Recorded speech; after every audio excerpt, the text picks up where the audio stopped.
Hello po. Magandang tanghali po, mga kabayan, mga preni, mga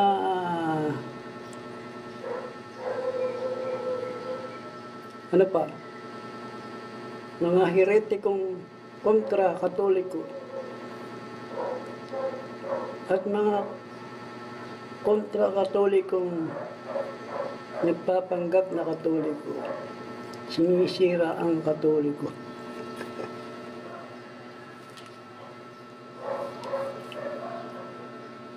Hello po.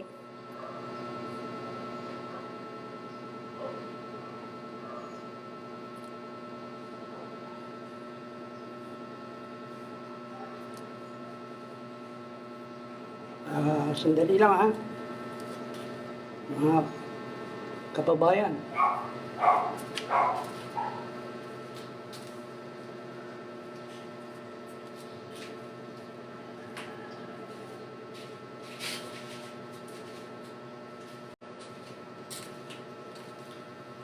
Opo.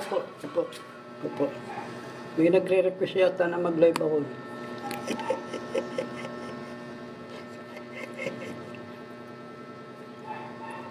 Basta po, sige po, daan po kayo sa ano, sumuot kayo sa social media.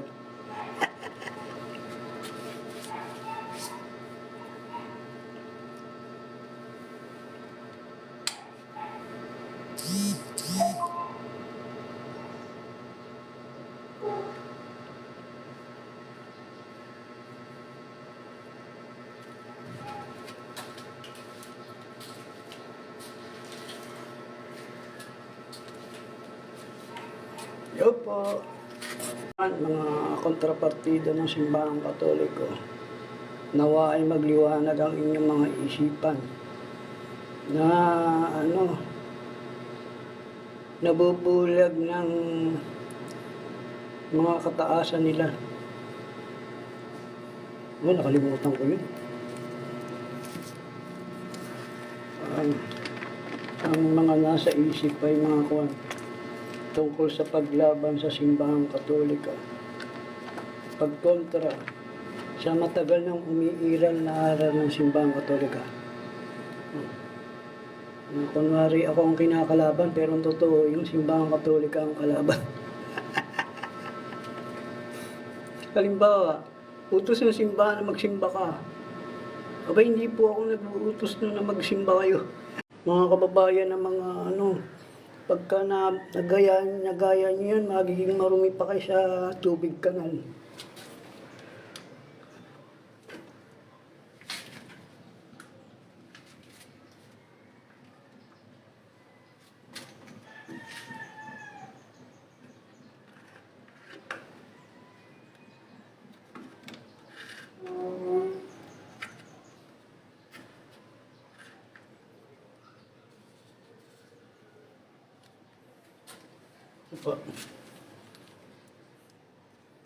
Yang gagayahin nyo kasi mga kababayan ng false witnessing, false faith, false doctrine, puro false. Gagaya na rin lang kayo yung sa yung tunay na. Gusto, madali lang kasi, Juan, masarap po bang gumawa ng masama? Masarap din gumawa ng mabuti. Lalong masarap gumawa ng mabuti para sa Panginoon.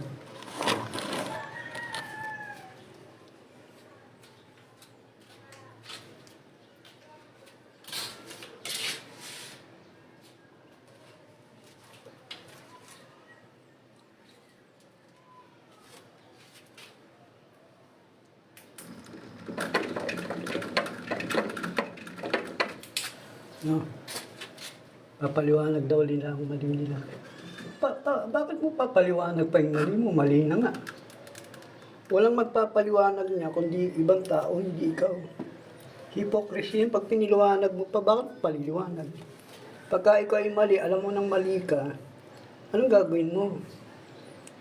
Lumagay ka sa tama. Oo. Halimbawa, mali mo, ikaw ay nagpapaliwanag. Ipapaliwanag mo pa na mali ang pagpapaliwanag mo, ba't nung papaliwanag ka pa? Ang gagawin mo, ituwid ang mga maling isipan. Huwag gumaya sa mga leader. Mahirap gayahin ng leader pag hindi ka leader. Huwag gumaya sa mga taong nasa simbahan kung hindi ka taong simbahan. Kung ikaw ay eretiko, paano mo magagaya yan? Yung wala kasang tao. May tumatawa doon.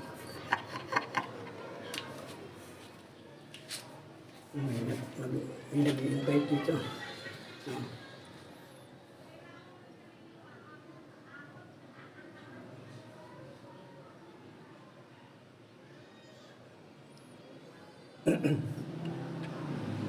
Ano po? Binatawa.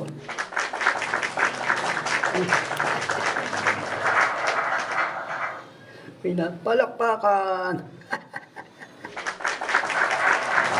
Palakpakan!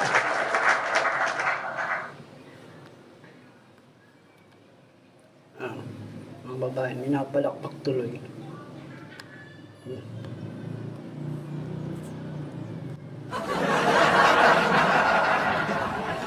Nagtawa pa. Nakikitawa doon sa pinaniligaw dito. Mga babayan. Makakita kayo ng ganyan. I am trying to, for the past ilang buwan na to, mag-iisang taon na yata nung simula nang mag-umpisa tayo mag-video. Kasi tayo ay dinadaan natin sa written.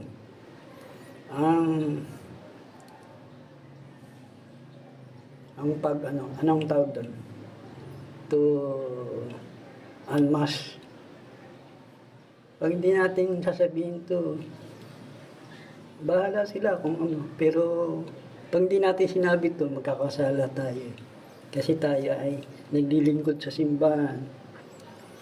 Nagtuturo ng tamang katuruan ng simbahan.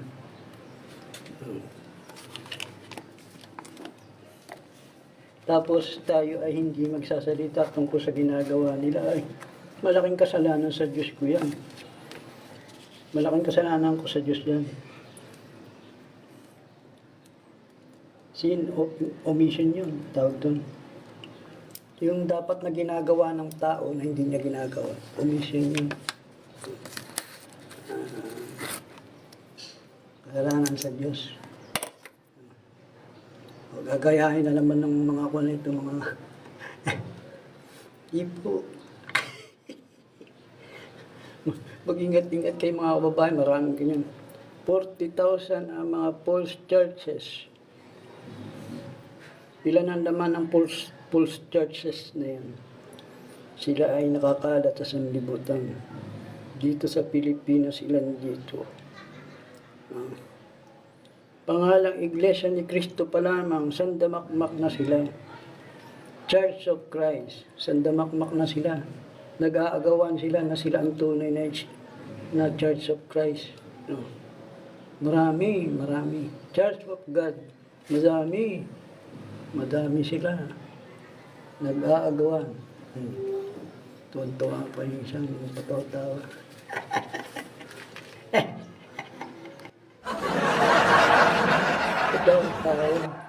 Tawa ng tawa. Ba't may ganun? Teka, ba't may natawaran dito sa aking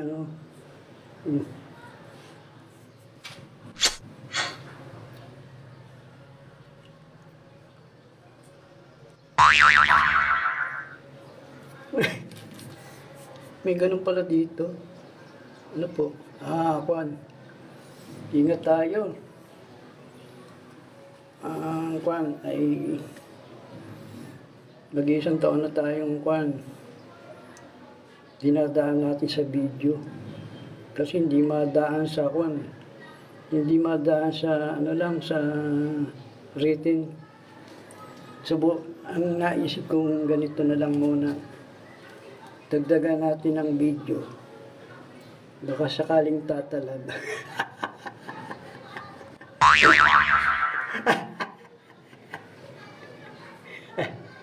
Ay, ako mga kigaling nito. Mga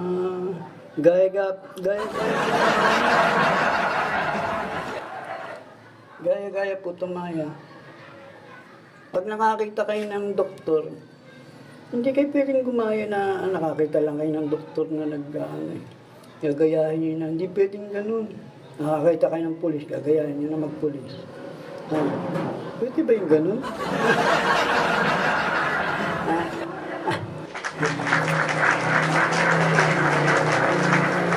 Pwede yung ganun. Kape po tayo sa katanghalian ng tapat. Tanghaling tapat. Tanghaling tapat ay nagsasalita tayo dito. Nasa apologetics po ako kasi yung aking napasukan na ministry sa simbahan ay apologetics. Yung grupo ng mga nagtatanggol sa simbahan Katoliko. Bakit pa ako napapasok doon kung hindi ko man lang masundot-sundot itong mga to na ano. Kaya ako ikwan eh. Hindi tayo pwedeng magsulat-sulat lang.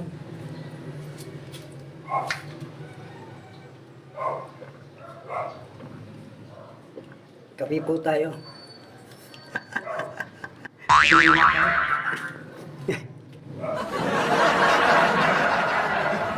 Kape muna po tayo. Medyo samahan natin ang ng chill.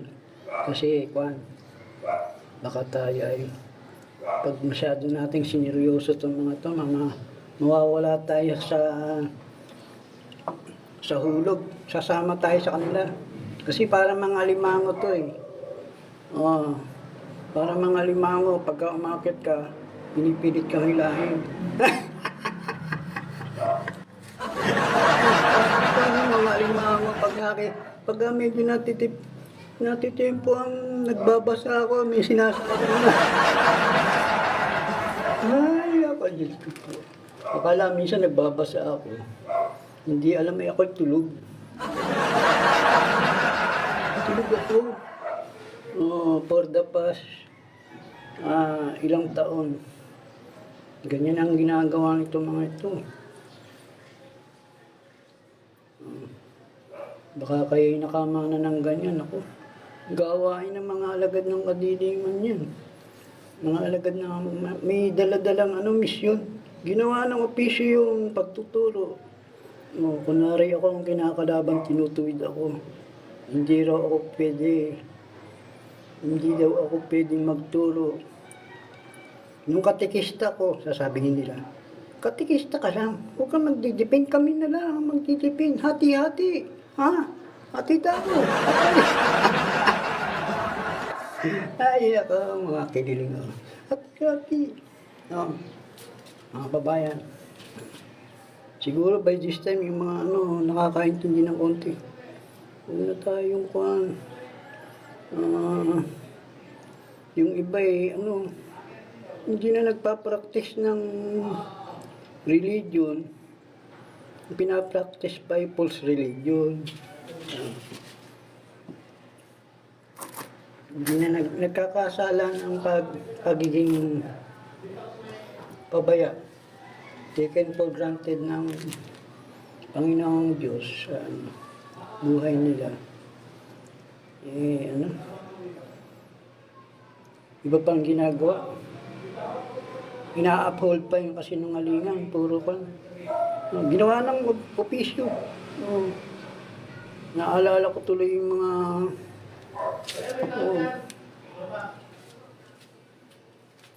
Teka po.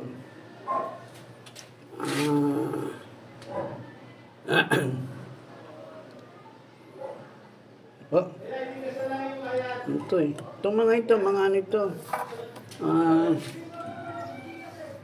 si Resident to. Nagbihis lang ng kung ano.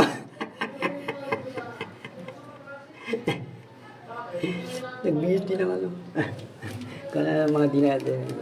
Teka, mag-ano tayo ah. May susundot-sundutin lang tayo. Habang wala pa tayo nga mamaya, bababa ako kasi nag-ano lang po ako. Tsaka ano sabi nung may reward daw sa pagla-live. Hindi ko alam, bago pa tayo dito sa TikTok eh. Hello po. Salamat sa nagsipagdaan po rito sa aking channel. Kay Ramones. Hello po. Kay Assistio. Ang pangalan ng mga tao ito? Christ is God. Princess. Mga may nadaan na rito. Everything. Si Everything. Magandang hapon sa inyo. Hapon na eh. At tanghali pa rin. Nasa katerikan ng araw.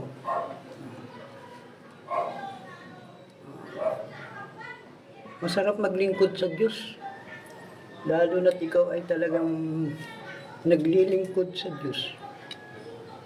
Pero kung ang paglilingkod sa Diyos natin ay sa pangalan lang ng ano po, medyo at saka kung may konting pagkaligaw na, talagang mahirapan.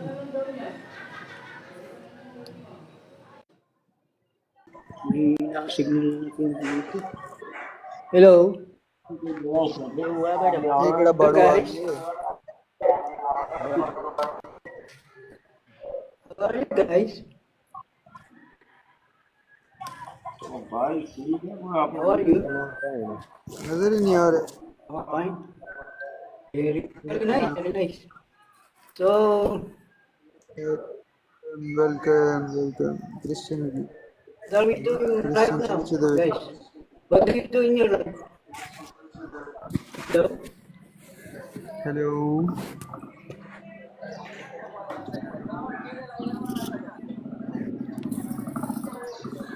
Bashir भाई केड़े सिटी जो गल कर रहे हो I'm going to be So, what nationality you belong? What country you belong? Hey.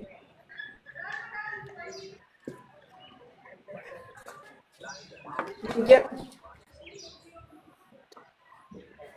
Okay. Asawa ko ay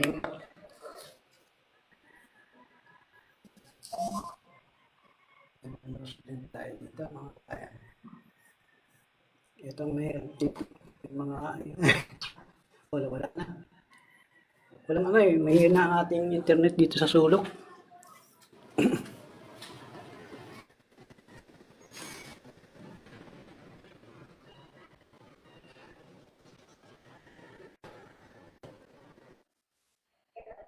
Hey. Oh. What? Wow.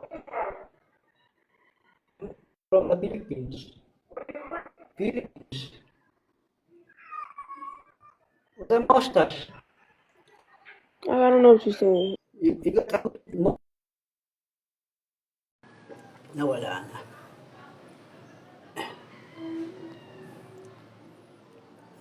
Ano po, as I was saying, medyo ano eh, madugong ano dito, may mga ano rito, iba ang nasyon.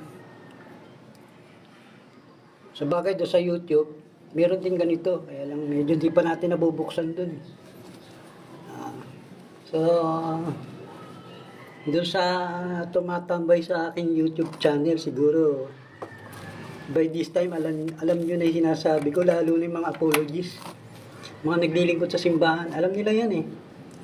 Yung mga, may mga daladalang mga maling mga aral.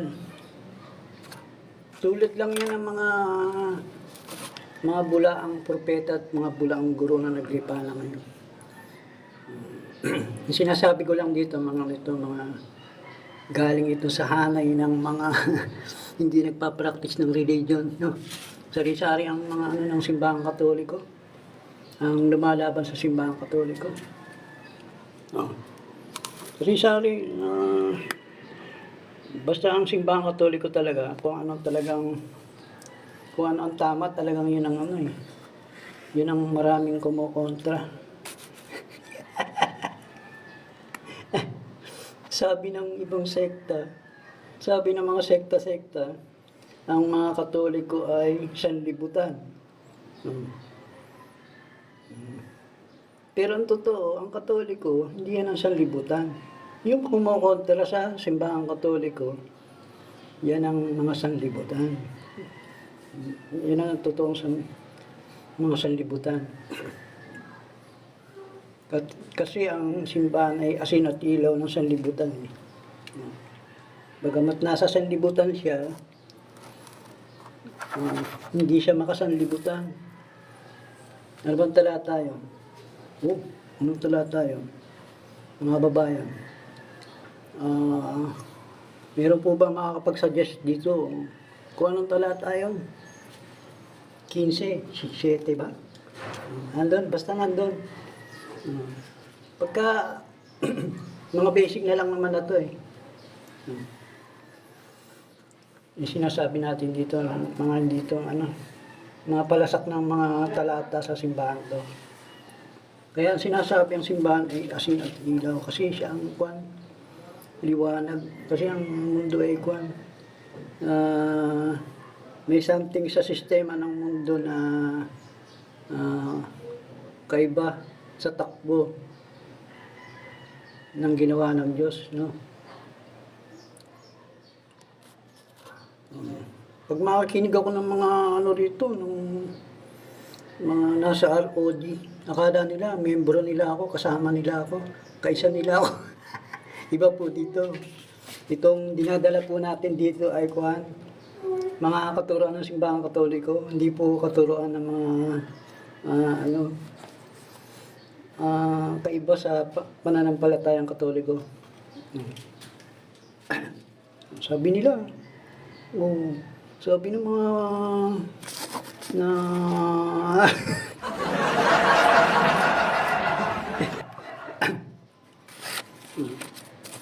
diba?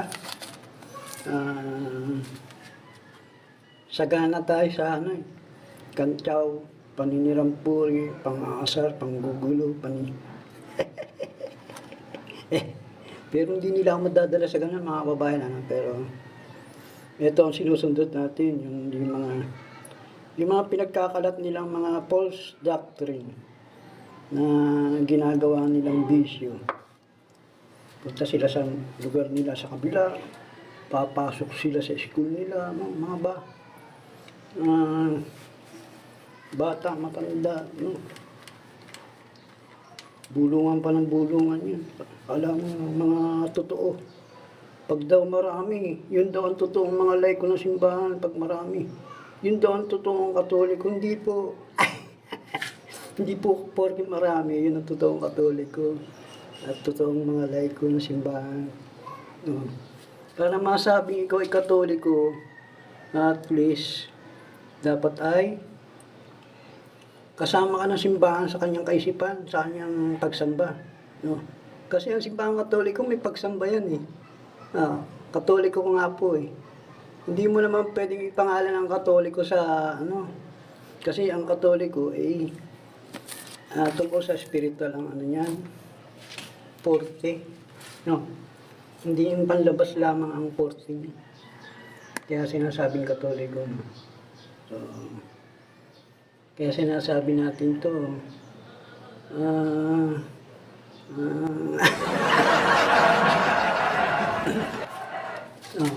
mga babayan, nalaban daw ako sa kanila. Nalaban daw ako sa kanila. Nalaban daw ako sa kanila. Teka po, teka. Anong lalabanan ko sa inyo at saka bakit ako lalaban sa inyo? Baliktad po. Ang totoo po, kayo ang lumalaban sa akin. labang kayo sa akin eh.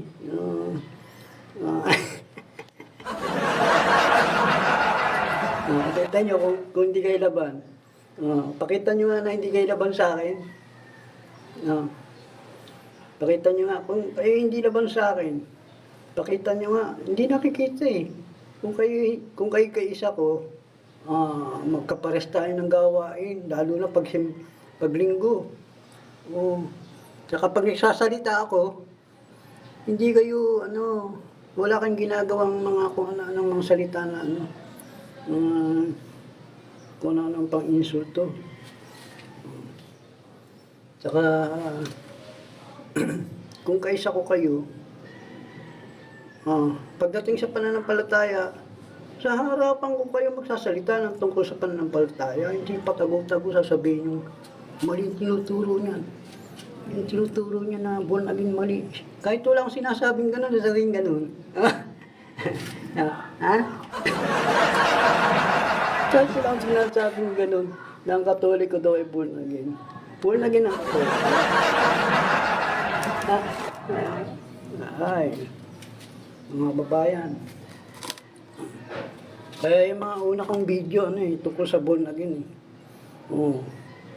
Nagtuturo daw ako ng born again. Born again. Katikista ako ng simbahan Katoliko eh. Ba't ako magtuturo ng born again? Katoliko siyempre yung tuturo ko.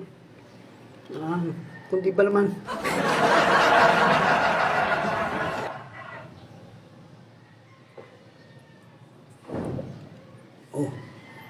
May kape na naman ako. Nakakaya sa pangalan. Nakayang kape na ako. Teka. Launa na eh. Lumalaban daw ako sa kanila. Mali. Palagawa ng mga istorya yung mga yan, mga kababayan. Nalaban daw ako sa Katoliko. Katoliko lalabanan ko. Ba't ko lalabanan ang Katoliko? Sarili ko nilabanan ko. Ha?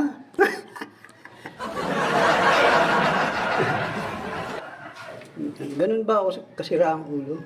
Hindi naman ako siraang ulo. Oo. Ba't ko lalabanan ng Katoliko? Nasa simbahan Katoliko po ako. Membro ako ng ang gawain ay mag-uphold ng katuruan ng simbahan Katoliko. Kaya imposibleng labanan ko ang Katoliko. Ang nilalabanan natin ay maling katuruan, no? Ng 40,000 na false churches at saka mga false doctrine. Mga katuruan ng anti-Catholic, mga lumalaban sa simbahan Katoliko. Po. So, imposibleng ako po ang ginagawa ko lang ang tungkulin ko sa simbahan, magpahayag ng salita ng Diyos ng aral ng simbahan. Ito pong mga ito ang lumalaban sa akin eh. Baligtad na. Sila palang nalaban sa akin, kaya nagkakaproblema sila, no. Kaya masaya daw sila na kunwari pa yung masaya sila na nagla-live ako ng ganito. Magbagong buhay ka na, uy, Ali. Magbagong buhay ka na. Mama, Ali, Tutoy, Nining, magbagong buhay na kayo. Sikapin yung maging kaisa ng simbahan Katoliko kasi ang simbahan Katoliko, yun ang simbahan tinatag ng Panginoon. Huwag pupunta sa mga mahilig sa instant. Gustong maging instant na leader. Instant na apologies. Hindi kayo pa pwedeng maging ganyan. Maliban na lamang talagang yung mga ganong nagiging instant, mga yun ay kwan. May milagro na ng Diyos. Po. Maaring sabihin natin yun ay himala na lang ng Diyos. Kahit nga si San Pablo nga si San Pablo na pusikit na matatawag natin pumapatay ng tao. pinipersecute niya yung mga unang Kristiyano ng araw. No? Ginagalugad niya yung paligid ng mga hinahanap niya yung mga Kristiyano. Pinipersecute niya. No, siya ay masasabing masamang tao kasi pinipersecute niya yung mga dahil sa kanyang kakulangan ng kaalaman, naging taga-usig siya ng mga unang Kristiyano. Pero siya ay nagkaroon ng conversion. Nagkaroon siya ng conversion. Yan ang gayahin nyo. May conversion siya, no? Pero hindi mo rin masasabing instant yun eh.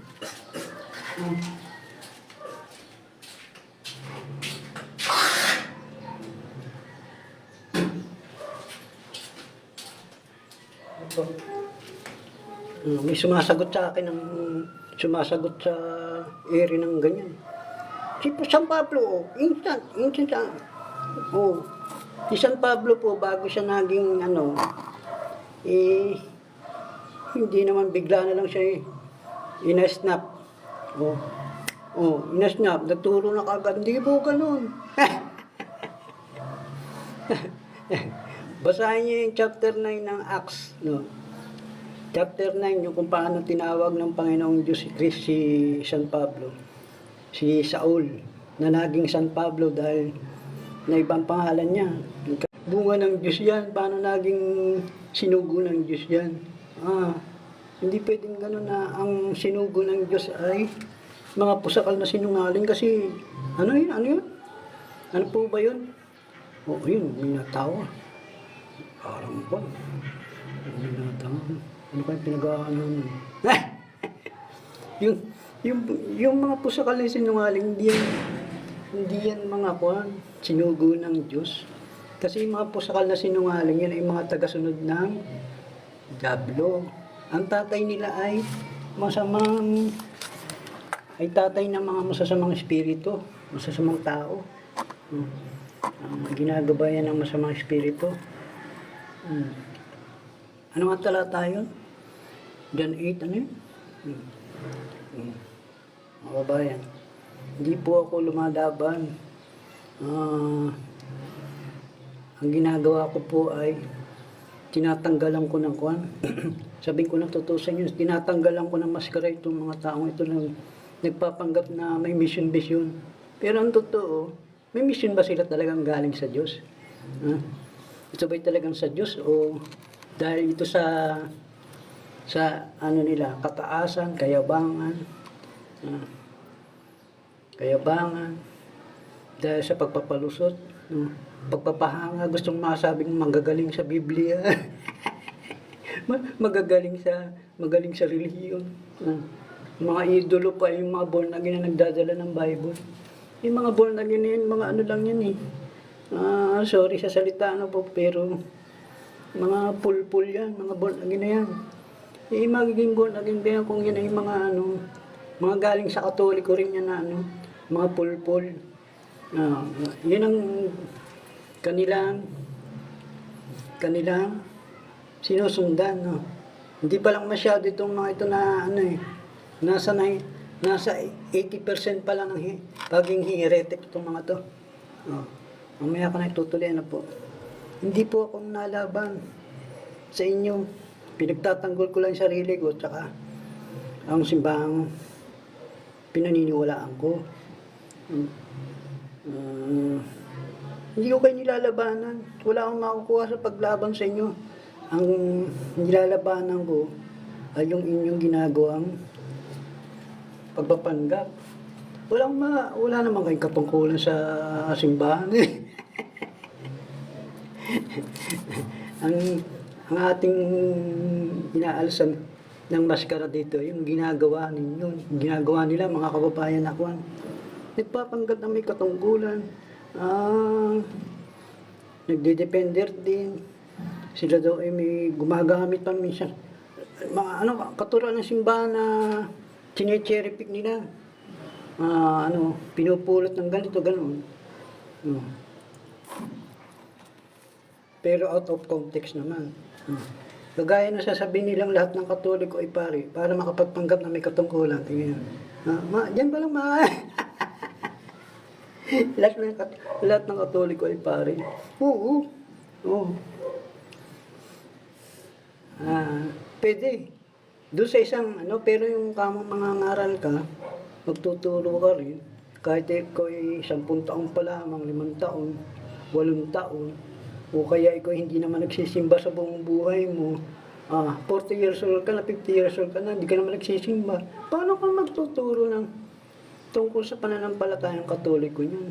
Mahirap pong magturo ng Biblia na ginagamit ng simbahang Katoliko. Mahirap po.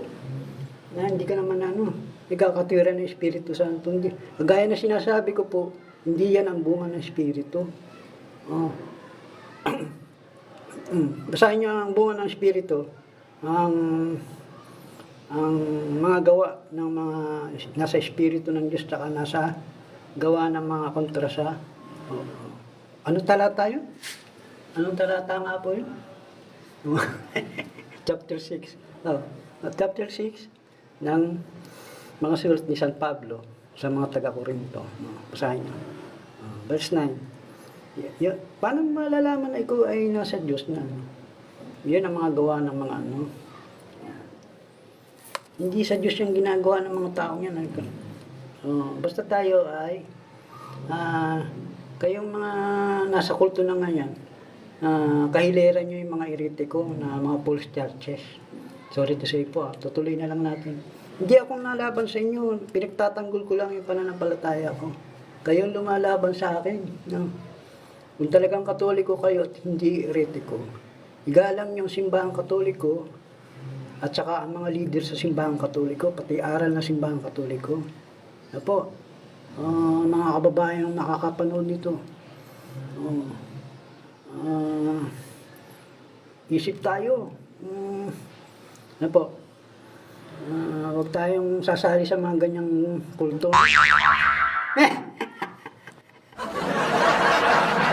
Kulto yan, ano lang yan kumbaga sa damit, another damit ng yan, ng mga eretiko. Nagpapanggap ng mga Katoliko. Magandang po. Bababa na ako magandang umaga po.